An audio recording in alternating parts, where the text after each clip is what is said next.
Hello दोस्तों, नमस्कार। स्वागत है आप सबका हमारे इस YouTube channel Amar's academy easy way to learn. दोस्तों, इस चैनल के माध्यम से आप सभी को टीजीटी एंड पीजीटी मैथ्स की तैयारी कराई जा रही है। थोड़े बहुत सारे या थोड़े बहुत वीडियो जो हमारे हो पाते हैं वो हम लगातार अपने इस चैनल पे अपलोड कर रहे हैं, जिससे जो भी हमारे दोस्त इस टीजीटी 2022 की तैयारी में लगे हुए हैं उनको थोड़ी सी हेल्प मिल सके। और ये कुछ टॉपिक ऐसे हैं जो बहुत ही पुराने समय से पढ़ाई में या फिर रेगुलर कोर्स में नहीं थे।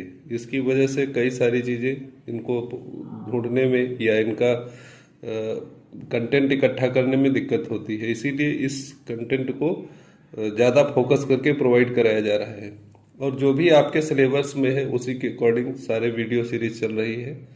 इसके साथ ही कुछ शॉर्टकट्स जो भी होती रहती है, बीच बीच में वीडियो आते रहते हैं, और उसकी कोई दिक्कत नहीं होगी। आप लोगों को लगातार वो वीडियो मिलते रहेंगे। तो ये हमारा जो है डायनेमिक्स गति विज्ञान पार्ट 2 आया है। इसमें हम कार्य सामर्थ्य और ऊर्जा को आगे बात करेंगे, और जो भी टॉपिक्स हमारे बचे हुए थे उन टॉपिक्स को क्लियर करेंगे। ठीक है, तो इसी के साथ चलते हैं हम अगले, धीरे धीरे वीडियो आगे बढ़ाते हैं और आज की जो बात करेंगे। हाँ तो दोस्तों, शुरू करते हैं हम। देखिए, आज हम बात करते हैं ऊर्जा के बारे में। ठीक है, ऊर्जा क्या होती है, इसके बारे में क्वेश्चन कैसे कैसे आते हैं, ये सारी बातें हमें हम लोग डिस्कस करने वाले हैं। तो ऊर्जा की डिफिनीशन दी गई है, किसी कर्ता या मशीन की कार्य करने की क्षमता को उसकी ऊर्जा कहते हैं। कोई भी व्यक्ति, कोई भी मशीन या कोई भी पिंड, कोई बॉडी के अंदर जो कार्य करने की क्षमता होती है उसे हम लोग क्या कहते हैं, ऊर्जा। तो जो भी चीज कार्य कर पा रही है, कोई भी चीज, जैसे हम लोग चल पाते हैं, खाना पीना खा पाते हैं, उठते हैं, बैठते हैं, दौड़ते हैं, ये सब कार्य हो रहा है। और इस कार्य करने के लिए हमारे शरीर में ऊर्जा है। जिस दिन ये ऊर्जा खत्म हो जाएगी, ना हम उठ पाएंगे ना चल पाएंगे, बस खत्म हो जाएंगे वहीं से। इसी प्रकार हर एक बॉडी में, हर एक चीज में जो भी जीवित है, जिसके अंदर कोई ना कोई मास, भार, द्रव्यमान है, सब के अंदर कुछ ना कुछ ऊर्जा जरूर है। और उस ऊर्जा की वजह से दोस्तों वो कुछ ना कुछ कार्य जरूर कर सकती है, वो चाहे जिस प्रकार का कार्य रहा हो। आगे बात करते हैं। यह दो प्रकार की होती है ऊर्जा दोस्तों, दो प्रकार की होती है, गतिज ऊर्जा और एक स्थितिज ऊर्जा। गतिज ऊर्जा को हम लोग काइनेटिक एनर्जी कहते हैं, काइनेटिक एनर्जी। और स्थितिज ऊर्जा को दोस्तों पोटेंशियल एनर्जी बोला जाता है, पोटेंशियल एनर्जी। तो इन दो एनर्जी के बारे में हम लोग विस्तृत चर्चा करेंगे और इस पे आने वाले सवालों के बारे में भी देखेंगे। तो बढ़ते हैं आगे अगली स्लाइड पे।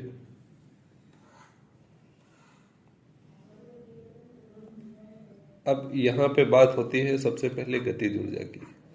गतिज ऊर्जा, ये पढ़ पा रहे होंगे, देख पा रहे होंगे कि किसी पिंड में उसकी अपनी गति के कारण जो कार्य करने की क्षमता होती है उसे उस पिंड की गतिज ऊर्जा कहते हैं। कोई भी बॉडी जो बहुत तेजी से चल रही है, गति कर रही है, मान लो एक पिंड है, ये गति कर रहा है v वेग से, m द्रव्यमान का पिंड है, तो ये कुछ ना कुछ कार्य कर सकता है। किस प्रकार का कार्य कर सकता है, जैसे दूसरे पिंड, छोटे पिंड या बड़े पिंड में टकरा के इसको गति प्रदान कर सकता है। अगर ये बड़ा पिंड है, इससे टकराएगा तो ये पिंड चलने लगेगा तेजी से, थोड़ी स्पीड इसमें भी आ जाएगी। तो क्या किया इसने, कार्य किया। या फिर कोई सामने दीवार है, उस पर चोट कर सकता है, थोड़ा पावर ट्रांसफर करेगा। हो सकता है कि बड़ा पिंड है तो दीवार टूट जाए, गिर जाए। या फिर ऐसे कह सकते हैं, जब भी कोई चलती हुई गाड़ी, बस किसी चीज से टकरा जाती है तो बहुत तेजी से उसमें कार्य होता है। कार्य क्या, मतलब जो भी चीजें होती हैं, टूट, मतलब एक्सीडेंट वगैरह, वो सब एक प्रकार का कार्य ही है। तो उसकी गति के कारण जो भी ऊर्जा ट्रांसफर होता है वो कार्य कहलाता है। जैसे बहुत तेजी से चल रही कोई चीज किसी चीज से टकरा जाएगी तो उसमें क्या करेगी, अपनी ऊर्जा ट्रांसफर कर देगी, तो क्या कहा जाएगा कि ये कार्य हुआ है। सिंपली फार्मूला आप देख पा रहे होंगे, काइनेटिक एनर्जी के इक्वल टू 1/2 mv², 1/2 mv²। गतिज ऊर्जा का सूत्र है, बहुत पुराना सूत्र है, आप जानते ही होंगे, फिजिक्स में भी बहुत पढ़ा होगा। इसी फॉर्मूले का यूज हम लोग काइनेटिक एनर्जी में करने वाले हैं। नेक्स्ट है स्थितिज ऊर्जा, पोटेंशियल एनर्जी जिसको हम लोग बोलते हैं। दिया हुआ है कि किसी पिंड में उसकी स्थिति के कारण कार्य करने की जो क्षमता होती है वह स्थितिज ऊर्जा होती है। कोई भी बड़ी बॉडी किसी चीज पे रखी है, एम द्रव्यमान है, भारी है, तो ये भी कोई ना कोई कार्य कर रही है। कैसा कार्य कर रही है? मान लो ये टेबल पे रखी हुई है, तो टेबल पर फोर्स लगाने का काम कर रही है, टेबल को दबाने का कार्य कर रही है। ठीक है, अगर हम इसको ऊपर उठाते हैं तो हमें ताकत लगानी पड़ेगी। अगर कोई व्यक्ति इस बॉडी को ऊपर उठाने की कोशिश करता है तो हमें कार्य करना पड़ेगा। वो कार्य किसके बराबर होगा? जो इस बॉडी के अंदर ऊर्जा है, कौन सी ऊर्जा? इसकी स्थिति के कारण जो ऊर्जा है, वो ऊर्जा के विरुद्ध हमको कार्य करना पड़ेगा। तो कोई भी बॉडी, कोई भी चीज इस धरती पे जिसमें वजन है, भार है, द्रव्यमान है, उन सब में कोई ना कोई स्थितिज ऊर्जा जरूर होगी, पोटेंशियल एनर्जी अवश्य होगी। कोई भी भारी चीज आप देखेंगे तो उसमें थोड़ी न थोड़ी पोटेंशियल एनर्जी या स्थितिज ऊर्जा अवश्य होगी। वो किस कारण होगी? उसके भार के कारण होगी, उसकी स्थिति के कारण होगी। तो इस बात को हम लोग पोटेंशियल एनर्जी कहते हैं। mgh इसका फॉर्मूला होता है। और दोनों ही ऊर्जाओं का मात्रक जूल होता है। ये मात्रक पिछली क्लास में जो हमने पढ़े थे, अर्ग और बाकी मात्रक जो भी थे तीनों सिस्टम में, कार्य के मात्रक वो सब सेम के सेम किसके मात्रक हो जाएंगे? गतिज ऊर्जा के मात्रक हो जाएंगे। क्योंकि अभी हम आगे पढ़ने वाले हैं, जो गतिज ऊर्जा या स्थितिज ऊर्जा होती है, यही क्या होती है? किसी बॉडी द्वारा किया गया कार्य होती है। तो ये बात समझ गए, पोटेंशियल एनर्जी, काइनेटिक एनर्जी क्या होती है, कैसे आती है, इतनी बात आप समझ गए होंगे। अब हम बढ़ते हैं आगे।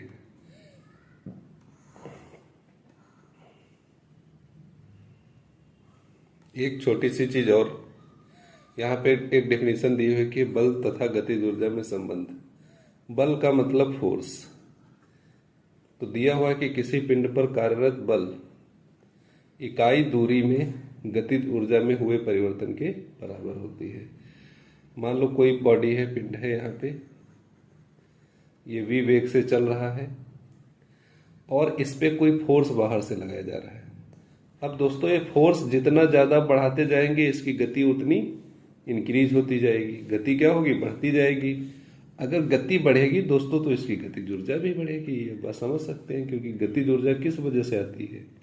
ये गति के कारण आती है। तो अगर फोर्स बढ़ाएंगे इस पे, जैसे बाइक चलाते हैं, एक्सीलरेटर बढ़ाते जाते हैं। एक्सीलरेटर मतलब इंजन के द्वारा बाइक पे जो फोर्स ट्रांसफर हो रहा है वो हम लोग बढ़ा रहे हैं। तो बाइक पे जब फोर्स या उसके पहियों में फोर्स हम इंजन के द्वारा ट्रांसफर कर रहे हैं, तो वो फोर्स क्या करता है? उस बाइक की स्पीड को बढ़ाने का काम करता है। अब बाइक की स्पीड बढ़ेगी तो उसकी गतिज ऊर्जा भी बढ़ जाएगी। तो कह सकते हैं कि जो लगाया गया बल होता है किसी बॉडी पर, इकाई दूरी में गतिज ऊर्जा में हुए परिवर्तन के बराबर होता है। जितना हम बल बढ़ाते जाएंगे, गतिज ऊर्जा उतनी परिवर्तित होती जाएगी। तो ये बात थोड़ा ध्यान रखेंगे, क्योंकि ये लॉजिक लग जाता है क्वेश्चंस में। अगला पॉइंट है ऊर्जा संरक्षण का सिद्धांत। ये तो बच्चा बच्चा जानता होगा कि ऊर्जा संरक्षण का सिद्धांत क्या होता है। तो इसके अकॉर्डिंग कह सकते हैं कि ऊर्जा को ना तो नष्ट किया जा सकता है, नष्ट किया जा सकता है,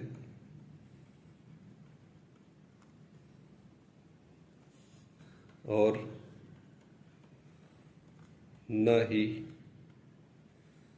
बनाया जा सकता है, उत्पन्न किया जा सकता है, ऐसे कह सकते हैं। नहीं बनाया जा सकता है, बनाया जा सकता है।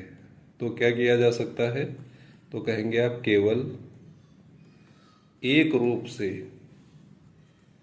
एक रूप से दूसरे रूप में बदला जा सकता है, दूसरे रूप में बदला जा सकता है, बदला जा सकता है। तो ये बात आप ध्यान रखिएगा कि ऊर्जा का न तो नष्ट किया जा सकता है, ना ही बनाया जा सकता है। बस एक रूप से दूसरे रूप में उसको बदला जा सकता है। ये होता है ऊर्जा संरक्षण का सिद्धांत। जैसे कह सकते हैं कि जो हमारे पास जनरेटर होता है, जनरेटर, ठीक है, जनरेटर क्या करता है, यांत्रिक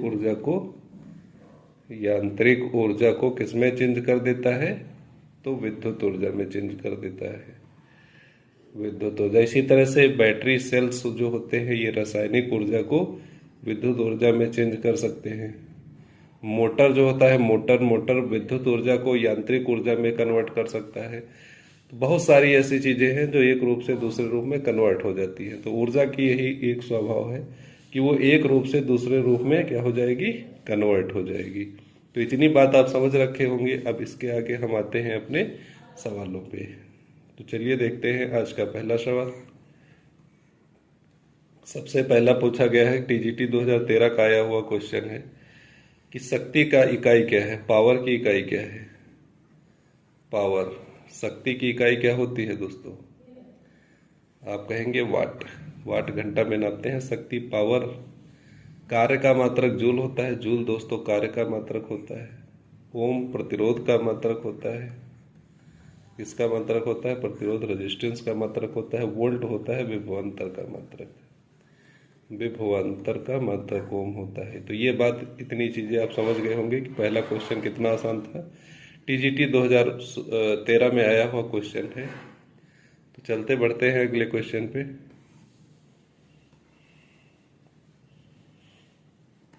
अगला क्वेश्चन हमारे पास दोस्तों दिया है कि एक कण विराम से चलता है तथा नियत त्वरण से चलता है, विराम से चलता है और एक कांस्टेंट एक्सीलरेशन के साथ आगे बढ़ जाता है।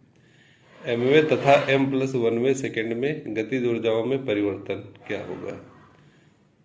तो दोस्तों जो गतिज ऊर्जा में परिवर्तन होता है, गतिज ऊर्जा में परिवर्तन, ये किए गए कार्य के बराबर होता है। गतिज ऊर्जा और कार्य दोनों बराबर होते हैं। ऊर्जा संरक्षण का सिद्धांत मतलब कार्य बराबर गतिज ऊर्जा, जो भी कार्य किया जाएगा वो उसकी ऊर्जा के रूप में कन्वर्ट हो जाएगा।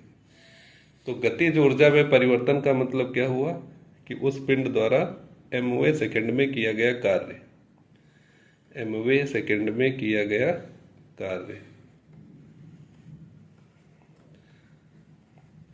किया गया कार्य। अब दोस्तों कार्य जो होता है ये बल गुणे विस्थापन होता है।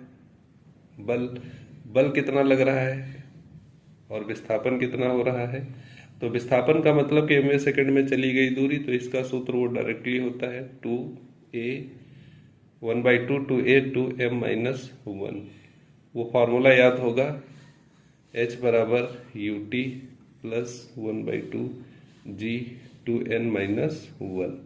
nवें सेकंड में चली गई दूरी, तो ये हो गई दोस्तों mवें सेकंड में चली गई दूरी, और दूरी गुणे विस्थापन कितना हो जाएगा, विस्थापन तो ये हो गया, दूरी हो गई, और बल कितना लग रहा है, बल mg, इस पे फोर्स कितना लगेगा mg। ये हो गया mवें सेकंड में चली गई दूरी। इसके बाद m+1वें सेकंड में किया गया कार्य निकाल लेंगे।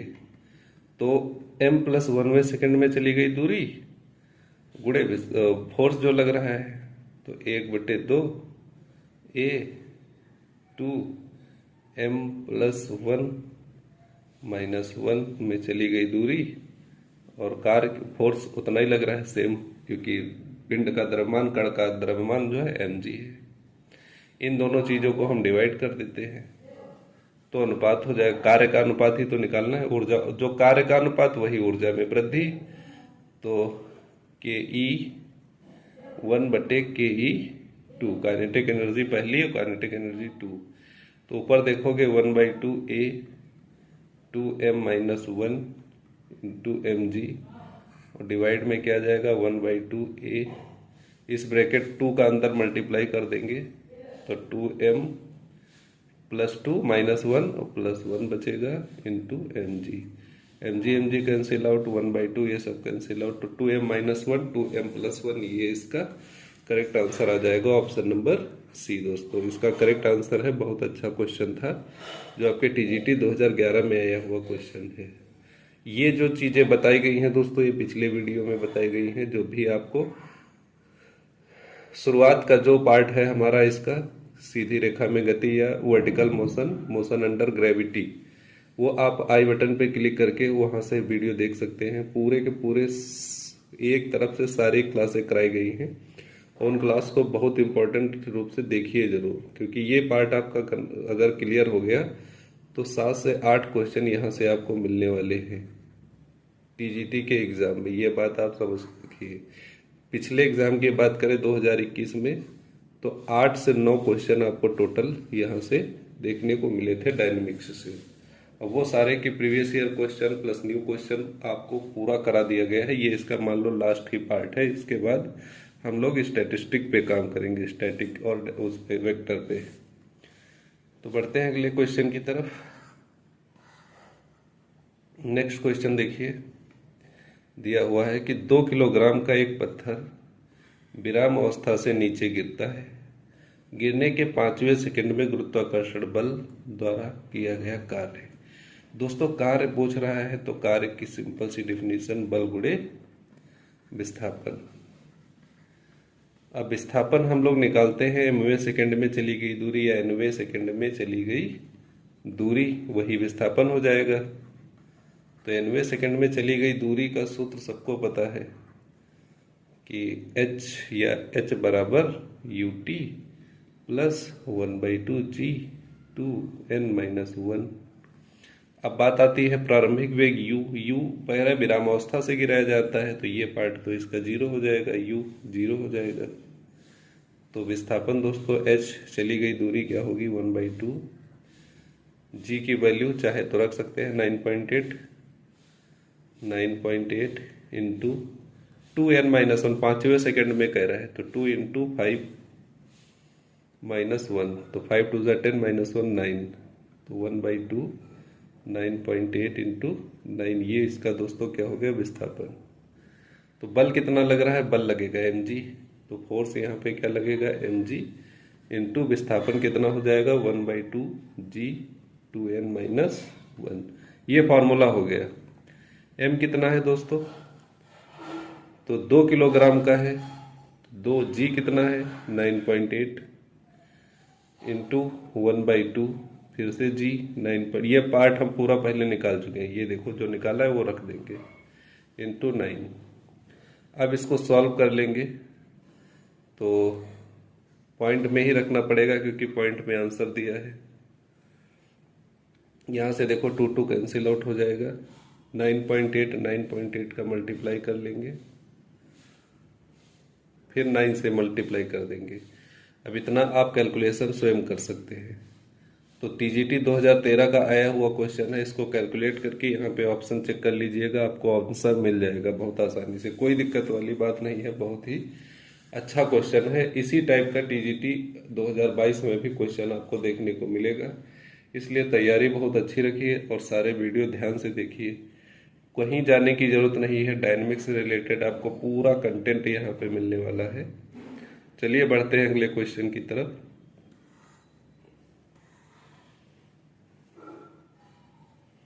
देखिए अगला क्वेश्चन हमारे पास आ जाता है कि 3 किलोग्राम का एक पिंड 9.81 मीटर पर सेकंड के वेग से ऊर्ध्वाधर ऊपर की ओर फेंका जाता है, तो 1 सेकंड के बाद गतिज ऊर्जा क्या होगी। दोस्तों इसका जो प्रारंभिक वेग है, यहाँ से ये फेंका जा रहा है ऊपर की ओर, तो 9.81 मीटर पर सेकंड के वेग से फेंका गया है।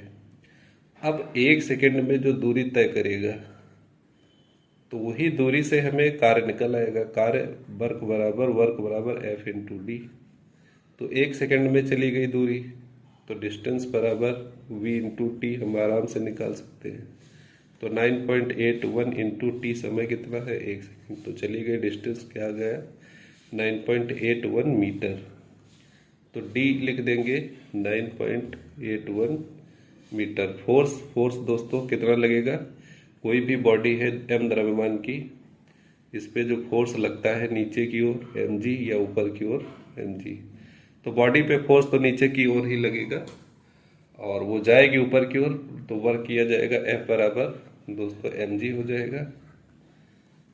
तो m वैल्यू 3 किलोग्राम, g की वैल्यू 9.8 और फिर से 9.81 ये तीनों चीज़ें आपस में मल्टीप्लाई कर देंगे तो इसका फाइनल आंसर हमारे पास आ जाएगा। सिंपल सा क्वेश्चन था, फार्मूला अप्लाई करना था। गतिज ऊर्जा अर्ग में आ जाएगी क्योंकि यहाँ पे नहीं, सॉरी, जूल में आएगी। मीटर पर सेकंड दिया है तो जूल में आ जाएगी, कोई दिक्कत नहीं है। सेंटीमीटर पर सेकंड दिया होता तो अर्ग में आती। ये बात यूनिट जरूर ध्यान रखेंगे। सिंपल सा क्वेश्चन था। बढ़ते हैं आगे की ओर। यहाँ पे दिया हुआ है कि 2 किलोग्राम का एक गोला ठीक ऊपर की ओर 500 मीटर ऊंचाई तक गया। ठीक है, 400 मीटर की ऊंचाई पर पिंड की गतिज ऊर्जा ज्ञात करनी थी। तो यहाँ पे एक छोटा सा गोला है 2 किलोग्राम का, इसको ऊपर की ओर फेंका गया है। टोटल हाइट दोस्तों जाता है h बराबर 500 मीटर की ऊंचाई तक। u वेग से फेंका गया होगा, कुछ ना कुछ इसका प्रारंभिक वेग रहा होगा। ये बात हम लोग पहले वीडियोस करते आ रहे हैं। प्रारंभिक वेग कुछ फेंका गया लेकिन दिया नहीं है, और ऊपर जो इसका टॉप पॉइंट होता है जहाँ तक ये पहुँचता है, मतलब 500 मीटर ऊपर तक, फिर यहाँ पे जो अंतिम वेग होगा v, ये क्या हो जाएगा, ये 0 हो जाएगा। तो हम लोग यहाँ पे क्या करेंगे, वी स्क्वायर बराबर यू स्क्वायर माइनस 2GH की सहायता से इसका प्रारंभिक वेग निकाल लेंगे। ठीक है, इनिशियल वेलोसिटी जो होगी वो निकाल लेंगे। तो प्रारंभिक वेग u, अंतिम वेग v, ये 0 हो जाएगा, बराबर प्रारंभिक वेग निकालना है हमको यू स्क्वायर माइनस 2।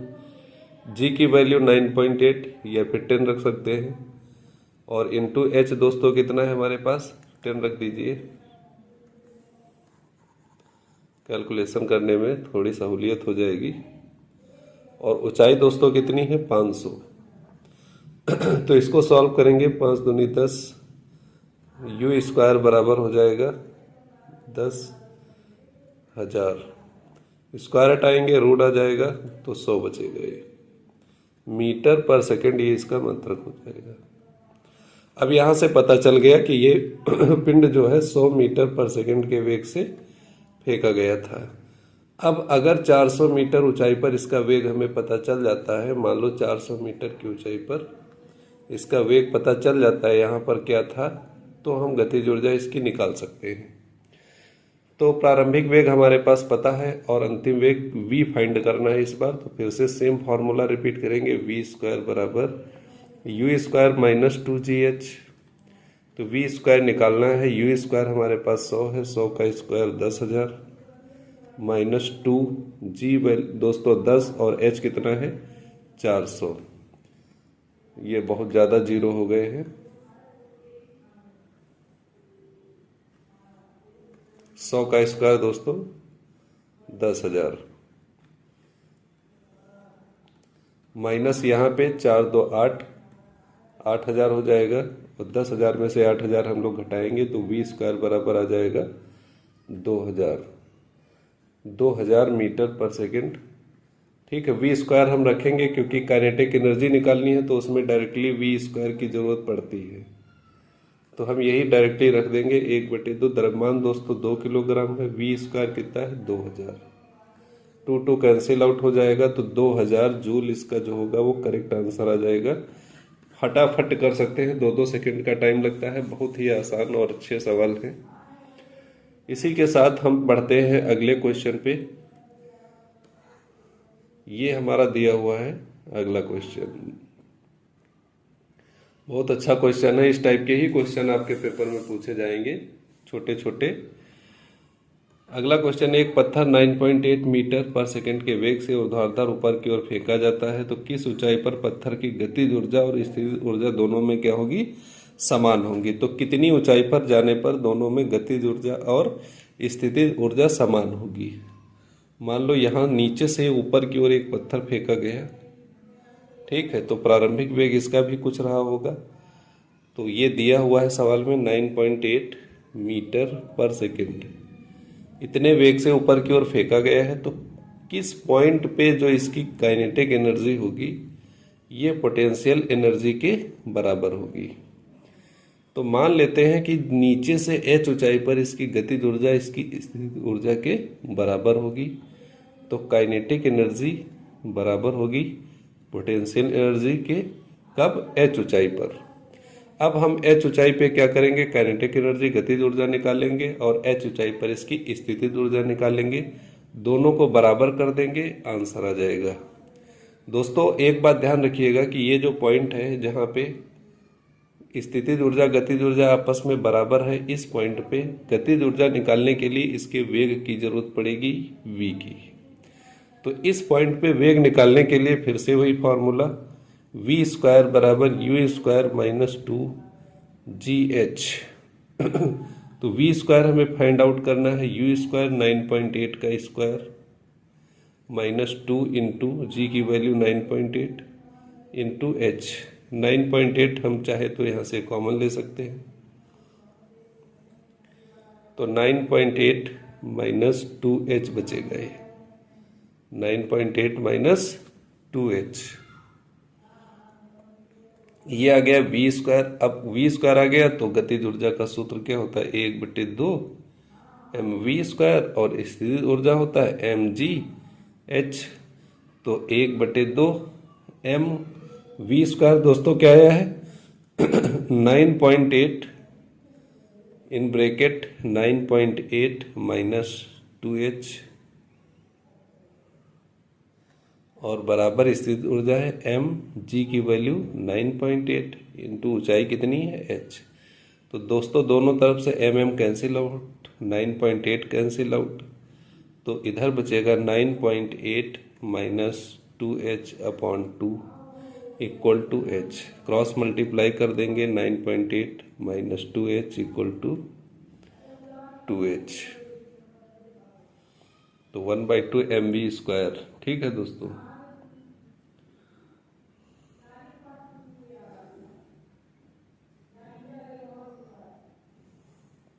ये बात आप थोड़ा ध्यान में रखेंगे। 2h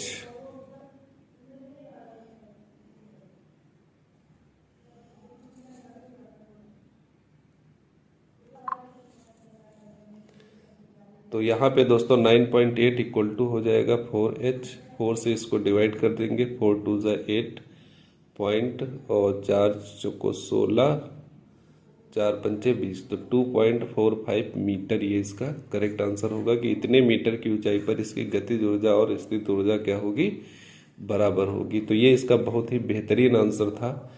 अब आप लोगों को ज़रूरत है तो सिर्फ प्रैक्टिस करने की। प्रीवियस ईयर देखिए, जितने भी पेपर आए हैं उन सबको कलेक्ट करिए और वहाँ से इस टाइप के क्वेश्चन सॉल्व करिए।